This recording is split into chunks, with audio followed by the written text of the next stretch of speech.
241 centimeters in feet? First of all, we need to know the value of 1 centimeter in feet. It's always 1 centimeter equals 0.03280839895 feet.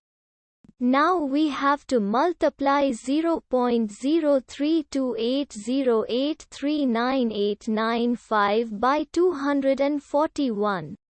Therefore, 241 centimeters times 0.03280839895 feet equals 7.9068241469 feet.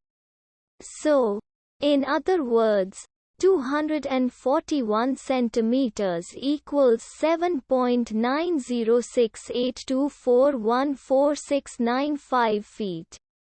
We hope you have enjoyed this video.